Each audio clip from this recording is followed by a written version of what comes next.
यह बात उन दिनों की है जब बुद्ध आम्रवन में अपना समय व्यतीत कर रहे थे। इस समय तक बुद्ध की प्रसिद्धि दूर दूर तक फैल चुकी थी। बहुत दूर दूर से लोग अपनी चिंताओं और परेशानियों का समाधान खोजने बुद्ध के पास आते थे। ऐसे ही एक दिन जब बुद्ध आम्रवन में अपने शिष्यों को प्रवचन दे रहे थे तो एक अधेड़ उम्र का व्यक्ति अपने 20-21 वर्ष के पुत्र को अपने साथ लिए बुद्ध की तरफ चला आ रहा था। जब यह प्रवचन स्थल के पास पहुंच गए तो बुद्ध ने एक नज़र उन पर डाली और इशारे से प्रवचन में बैठने के लिए कहा। जब प्रवचन समाप्त हो गया और सभी लोग वहां से चले गए तो बुद्ध ने उस व्यक्ति को अपने पास बुलाया और बैठने के लिए कहा। वहां चारों तरफ हरियाली छाई हुई थी। मौसम बहुत सुहावना था और तरह तरह के पशुओं की आवाज़ गूंज रही थी। ऐसा नज़ारा देखकर उस व्यक्ति को अंदर से असीम शांति महसूस हो रही थी।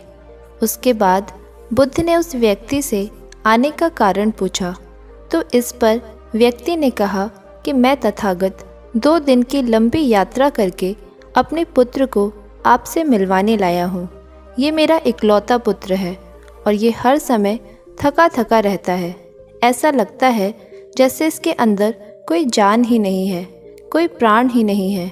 इसका स्वभाव भी काफ़ी चिड़चिड़ा हो गया है। अगर हम इससे कुछ भी कहते हैं तो यह हमारी छोटी छोटी बातों पर गुस्सा हो जाता है। इसके देखने की क्षमता भी उम्र से पहले ही कमज़ोर हो गई है और इसके बाल भी सफ़ेद पड़ने लगे हैं। इतनी कम उम्र में इतना ज़्यादा उम्र का दिखना, मुझे तो कुछ समझ ही नहीं आ रहा कि इसके साथ हो क्या रहा है।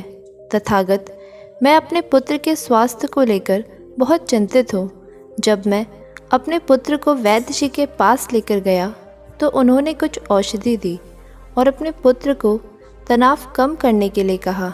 यह अपने दिमाग में बहुत अधिक तनाव लेता है, इसलिए उसकी ऐसी हालत हो गई है। लेकिन मुझे उनके बहुत समझाने के बाद भी तनाव का मतलब समझ नहीं आया। मुझे नहीं पता कि तनाव होता क्या है और यह किन कारणों से आता है और उसे कैसे अपने पुत्र के दिमाग से निकालूं। लेकिन मुझे सबसे पहले तो ये समझना है कि तनाव होता क्या है। इसलिए तथागत, मैं आपके पास आया हूँ। कृपया आप मेरी समस्या का समाधान कीजिए। यह सुन बुद्ध उसके पुत्र को बहुत ध्यान से देखते हैं। उसके चेहरे को देखते हैं, उसकी आंखों को देखते हैं और फिर उसके हाथों की नफ्स को भी देखते हैं। यह सारी विधि करने के पश्चात बुद्ध इस व्यक्ति से कहते हैं कि तनाव को लेना तो कोई नहीं चाहता, लेकिन फिर भी यह तनाव लोगों के दिमाग को दीमक की तरह पकड़ लेता है और व्यक्ति जान भी नहीं पाता कि वह तनाव में जी रहा है। लेकिन अगर व्यक्ति तनाव के कारणों को अच्छे से समझ लेता है और तनाव के बारे में कोई ऐसा पैमाना बना लेता है जिससे वह जान सके कि वह कितने तनाव में है, तो इस समस्या का समाधान भी खोज सकता है। सबसे पहले तो तुम ये समझो कि तनाव होता क्या है। जब भी कोई व्यक्ति कोई काम कर रहा होता है लेकिन उसका मन कहीं दूर भटक रहा होता है, कल्पना में होता है, तो उसके शरीर और मन के बीच एक दूरी पैदा हो जाती है। ये दूरी जितनी अधिक होती है, व्यक्ति उतने ही तनाव में होता है और शरीर और मन के बीच की इसी दूरी, इसी खिंचाव को तनाव कहते हैं। आखिर कोई पसंदीदा खेल खेलने के बाद व्यक्ति चुस्ती और प्रसन्नता से क्यों भर जाता है, जबकि उसने तो अपने शरीर को थकाया है।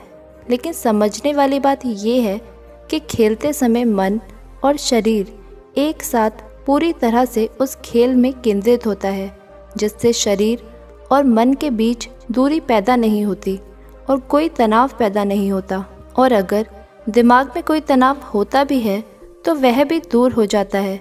लेकिन इसके विपरीत जब हम कोई ऐसा काम करते हैं जो हमें पसंद नहीं, तो हमारा शरीर तो उस काम को कर रहा होता है, लेकिन हमारा मन कहीं दूर कल्पनाओं में भटक रहा होता है, जिससे शरीर और मन के बीच एक दूरी पैदा हो जाती है और तनाव जन्म ले लेता है। इसलिए व्यक्ति को एक समय पर सिर्फ एक ही काम करना चाहिए और अपने मन और तन की सारी शक्ति उसी एक काम में लगा देनी चाहिए। इससे व्यक्ति के अंदर तनाव पैदा ही नहीं होगा। इसके बाद बुद्ध ने कहा, तनाव पैदा होने के मुख्य 8 कारण होते हैं और जिसने इन कारणों को समझ लिया वह जीवन भर तनाव मुक्त रह सकता है। मुख्य कारणों में सबसे पहला कारण है अति महत्वाकांक्षी होना। महत्वाकांक्षी होना अच्छी बात है, लेकिन क्या कभी आपने इस बात पर ध्यान दिया है कि इंसान के लक्ष्य कभी पूरे ही नहीं होते। उसका एक लक्ष्य पूरा हुआ नहीं कि वह दूसरे की तरफ भागने लगता है, दूसरा पूरा हुआ तो तीसरे की तरफ, और इस तरीके से वह अपने लक्ष्यों को पाने के लिए जिंदगी भर घूमता रहता है। इसलिए जो व्यक्ति अति महत्वाकांक्षी होता है, जिसने बड़े बड़े लक्ष्य बनाए होते हैं, वह वर्तमान में कभी रह ही नहीं पाता। उसका मन सदैव भविष्य की योजनाओं में व्यस्त रहता है। उसका शरीर तो वर्तमान में रहता है, लेकिन मन भविष्य में ही रहता है, जिससे मन और शरीर के बीच दूरी पैदा हो जाती है और वह तनाव भरी जिंदगी जीने लगता है। बुद्ध की यह बात सुनकर उस व्यक्ति ने कहा, तो इसका मतलब जीवन में कोई लक्ष्य ही नहीं बनाना चाहिए, क्योंकि लक्ष्य बनाना भी तो महत्वाकांक्षी ही है। इस पर बुद्ध ने कहा, जीवन में लक्ष्य बनाना कोई गलत बात नहीं, लेकिन समस्या तब उत्पन्न होती है जब हम अपना पूरा ध्यान उस लक्ष्य से मिलने वाले परिणामों पर ही लगा देते हैं और उसके परिणाम की चिंता करते रहते हैं। व्यक्ति को वर्तमान में जीना आना चाहिए। आप लक्ष्य बनाएं और उस लक्ष्य की प्राप्ति के लिए कड़ी मेहनत करिए, लेकिन साथ ही साथ आपको इस बात का भी ज्ञान होना चाहिए कि आप अभी वर्तमान में जी रहे हैं और वर्तमान ही सत्य है। बुद्ध ने आगे कहा, तनाव का दूसरा सबसे बड़ा कारण है ईर्ष्या। जब व्यक्ति ईर्ष्या और जलन से भर जाता है तो उसका मन अंदर से सड़ने लगता है। ईर्ष्या एक आंतरिक घाव है। आंतरिक घाव यानी मन का घाव, व्यक्ति के शरीर का घाव। व्यक्ति के शरीर का घाव तो भर सकता है, लेकिन मन का घाव कभी नहीं भर सकता। इसलिए व्यक्ति को दूसरों की खुशी और तरक्की से कभी ईर्ष्या नहीं करनी चाहिए, क्योंकि ईर्ष्या तनाव का कारण है। इसके बाद बुद्ध ने तनाव का अगला कारण बताते हुए कहा, अरुचिपूर्ण काम करने से भी मन में तनाव पैदा होता है। जो काम करना हमें पसंद ही नहीं, जिस काम में हमारी रुचि ही नहीं, उस काम में हमारा मन ही नहीं लगता। हमारा शरीर तो वहीं बैठा रहेगा, लेकिन हमारा मन कल्पनाओं की उड़ान भरेगा, जिससे शरीर और मन के बीच दूरी पैदा हो जाती है और व्यक्ति तनावग्रस्त हो जाता है। इसलिए व्यक्ति को हमेशा अपनी रुचि के अनुसार ही कार्य करना चाहिए। अगर व्यक्ति ने ये पता कर लिया कि उसे कौन सा काम करना पसंद है और वह उस ही काम को अपने जीवन का लक्ष्य बना लेता है, तो वह काम उसके लिए काम नहीं बल्कि खेल बन जाता है। बुद्ध ने कहा, तनाव का चौथा कारण होता है किसी दूसरे से अपेक्षा रखना।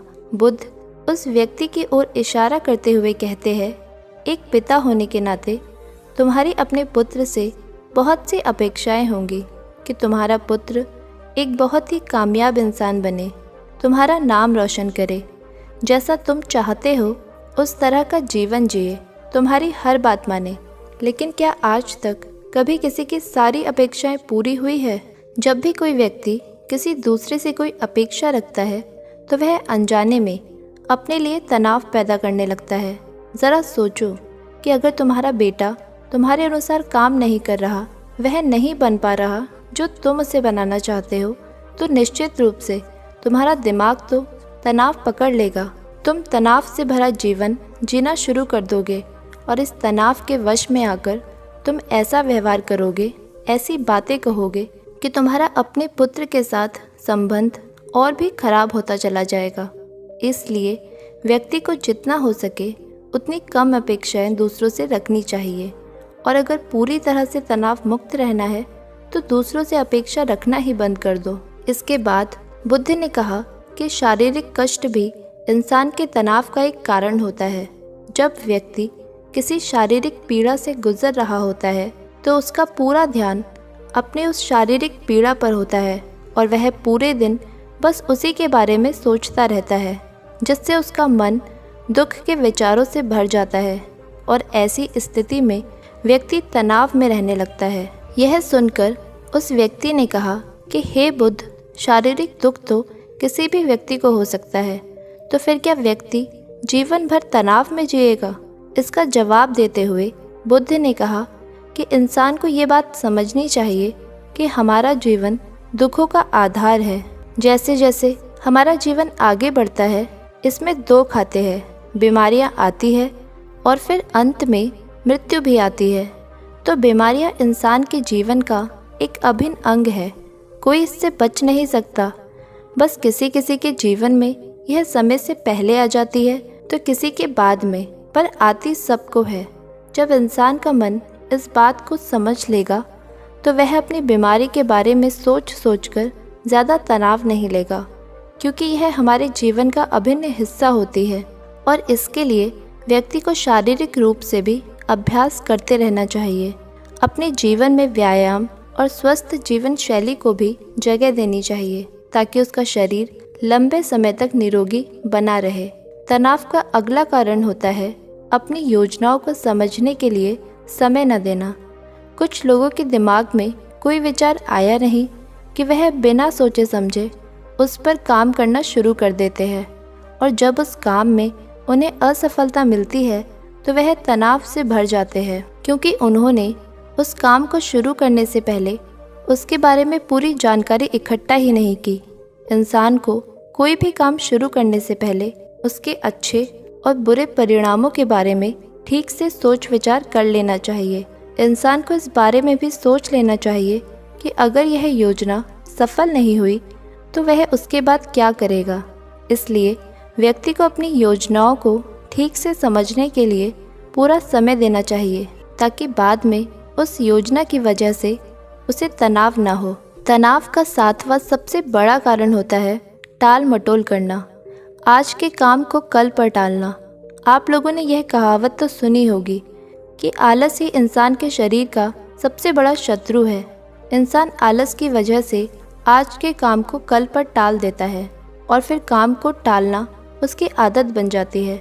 काम को कल पर टालने वाले व्यक्ति का काम कभी भी समय पर पूरा नहीं हो पाता, और अगर किसी तरह से पूरा हो भी जाता है तो वह उतना अच्छे से नहीं होता जितना अच्छे से उसे किया जा सकता था। और फिर यह बात व्यक्ति के अंदर तनाव पैदा करती है। लेकिन काम को टालना या काम को एकदम अंत समय तक करना एक आदत है, इसलिए व्यक्ति ना चाहते हुए भी बार बार अपनी इस आदत का शिकार बन जाता है और काम को टालता रहता है। और फिर जब काम की समय सीमा पास आ जाती है तो वह तनाव से भरकर काम को पूरा करने का प्रयास करता है।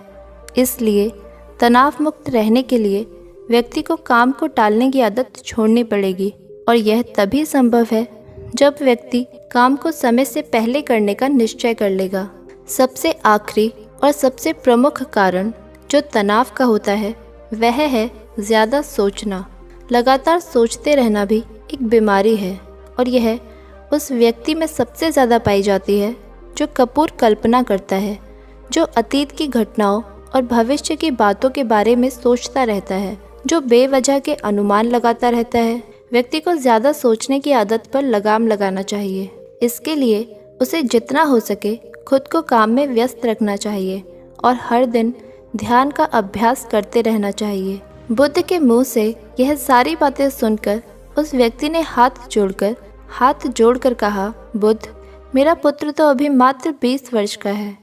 इसमें अभी इतनी समझ भी नहीं कि यह आपकी बताई हुई सारी बातों को समझ पाए और उनका पालन कर पाए। तो कृपया करके तनाव मुक्त रहने का कोई आसान सा तरीका बता दे, जिससे मेरा बेटा उसका अनुसरण भी कर सके और तनाव मुक्त भी रह सके। उस व्यक्ति की यह प्रार्थना सुन बुद्ध ने कुछ सोचते हुए जवाब दिया, अगर तुम इतनी सारी बातों का पालन नहीं कर सकते तो इसके लिए एक बहुत ही आसान विधि है। तुम एक बार में एक काम को करने पर ध्यान लगाओ। तुम जो भी काम कर रहे हो उस समय पर सिर्फ उसी काम को करो, सिर्फ उसी काम पर अपना पूरा ध्यान लगाओ। और अगर तुम्हारा मन इधर उधर भटक जाता है तो जैसे ही तुम्हें याद आए उसे वापस फिर उसी काम में लगा दो। यह सबसे आसान और सबसे अच्छा तरीका है तनाव मुक्त रहने का। जब तुम भोजन करो तो उस समय सिर्फ भोजन ही करो, उसके पूरे स्वाद का आनंद लो, उसे अनुभव करो। जब चलो तो अपना पूरा ध्यान सिर्फ चलने में लगा दो। इससे तुम्हारा मन और तुम्हारा शरीर दोनों एक जगह पर केंद्रित रहेंगे। दोनों के बीच दूरी पैदा नहीं होगी, जो कि तनाव का मुख्य कारण है। दोस्तों, आज की युवा पीढ़ी एक समय में 2-2, 3-3 काम करने की आदी हो चुकी है, जैसे फ़ोन पर बात करते हुए गाड़ी चलाना, खाना खाते हुए टीवी देखना या फ़ोन चलाना। और फिर इनकी शिकायत रहती है कि मैं तनाव में जी रहा हूँ, मेरा मन शांत नहीं रहता, मैं चिड़चिड़ा सा हो रहा हूँ। जब कोई व्यक्ति एक ही समय पर 3-3 काम करेगा तो तनाव तो पैदा होना स्वाभाविक है, क्योंकि दिमाग तो एक समय पर पूरा ध्यान लगाकर सिर्फ एक ही काम कर सकता है। पूर्ण रूप से एक ही समय पर 2 कामों पर ध्यान कभी नहीं लग सकता। इसलिए जहाँ तक संभव हो सके एक समय पर सिर्फ एक ही काम करने का प्रयास करें, वह भी पूरे ध्यान के साथ। दोस्तों, आशा करती हूँ आपको इस वीडियो से काफ़ी कुछ सीखने को मिला होगा। अपने विचार कमेंट बॉक्स में ज़रूर बताएं। मिलते हैं एक नई वीडियो के साथ, तब तक के लिए धन्यवाद।